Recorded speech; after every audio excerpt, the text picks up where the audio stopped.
Hey guys, welcome back to Quadrasteria. I'm going to be doing a state-of-the-art mini Mamba build today. This build is for a high-tech rep. What's going to be different about this build is on the Naze flight controller, which by the way is, I sell the clone, which if you compare it right next to the Afro, exactly the same. This comes from Chris at Armont and Quads. It's called the Mullet. Great little board. But anyway, I'm going to flash Cleanflight on that, and I'm going to show you how to configure it with this 3-channel S.BUS receiver.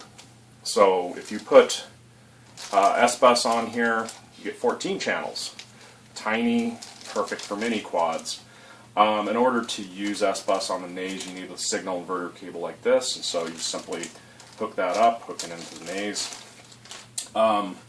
And then one other difference in this build is I'm going to be using the ZTW Spider Opto 12 amp ESCs, and these are tiny.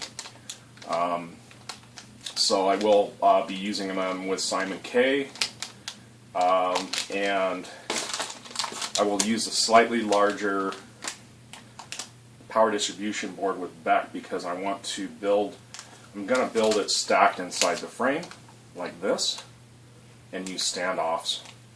So on the bigger power distribution board, one side is fixed at 12 volts, and the other side's adjustable. So I'll be adjusting this one down to 5 volts to power the flight controller and receiver. So see all that part of the video. This might be kind of a longish video. I'm going to show screenshots of Cleanflight and all that stuff. So we'll see how it turns out. I'll try to edit it down as much as I can. Cheers. Okay, so we're going to get started. I'm going to follow the mini Mamba assembly sequence and build tips. So the first step is to build the 2 arm sub-assemblies. Start with that. Arms, you got to locate the bag called body arm clamps, and there's a little inner bag with the O-rings and the threaded half in the arm clamps. So what we're going to do is just get the O-rings for now. So what we want to do is roll, each clamp has 2 O-rings, so just roll them over about 22, what is it? Yeah, 22 millimeters from the center slot on the arm. That's about where the clamps are going to be. In a later step we'll add those center clamps, but first we're going to put the motor mount ones on, but you've got to do these first. So there's 4 on each tube. They don't have to be perfectly aligned right now because it's ways off before we actually put the clamps on there. The next step is now we're going to locate the parts bag called M4 by 20 millimeter screws. That's this big bag here that has the carbon fiber motor mounts in it. And if you got an octocopter upgrade, you'll be using the longer screws, which are 30 millimeters instead of 20. But all the other parts are the same. And so again, there's an inner bag that has the threaded half in the arm clamps along with the O-rings. And again, we're going to roll them on the end. The motor mounts go at the end. There are 2 clamps for each motor mount.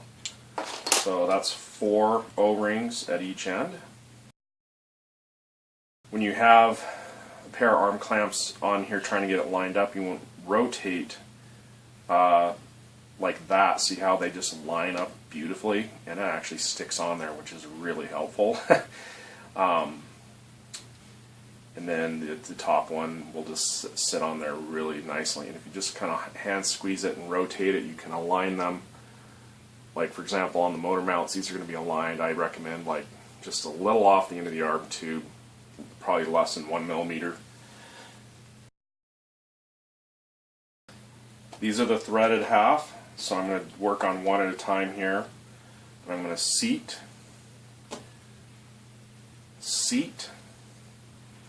get 2, easier for the motor mounts.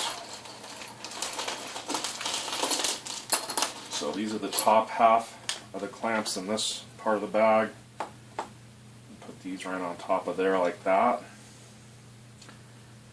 Now just rotate a little bit to line these up out toward the... You're going to go right through the top of the motor mount on these 4 holes. And you can go hold it like this, push it down to the threads, and then you just start tightening them up.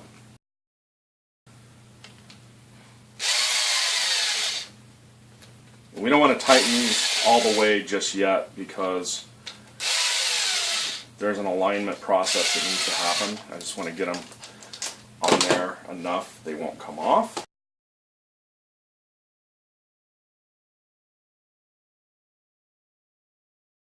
Okay, so those aren't fully tightened. They're snugged up because you want to be able to align them. And the slot in the arm tube, you want to point in any direction except up, because up is against the top of the frame plate and you can't get to your wires. So straight into the frame is the best way, like this. And then you want to align the 2 motor mounts in the same plane. And before the screws poke out of the bottom, you can just simply put it on a flat table like that, hold it.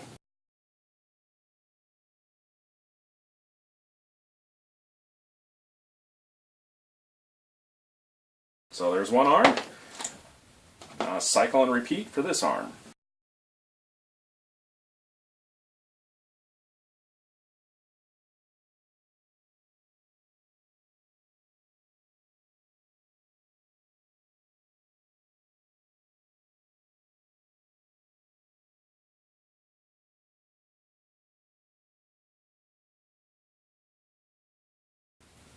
Here we go. 2 arms done. So we have finished 1A and B and C. So that was, we leveled out the arm tubes before we tightened them. So now we are moving on to number 2, which is add the motors to the arm sub-assemblies. And I'm actually going to skip that because I'm going to do option B on this build. I'm not going to route the wires down the arm tubes. It saves a ton of time, and with the version 2 Mini Mamba, the wires route down below and through the aluminum standoffs in the frame plate very nicely and cleanly. So you can't really see the wires, and it makes everything so much easier. So I kind of recommend option B, but if you're into totally super clean builds, you can do option A and route the wires down the tubes. You got to use wire extensions to solder them on.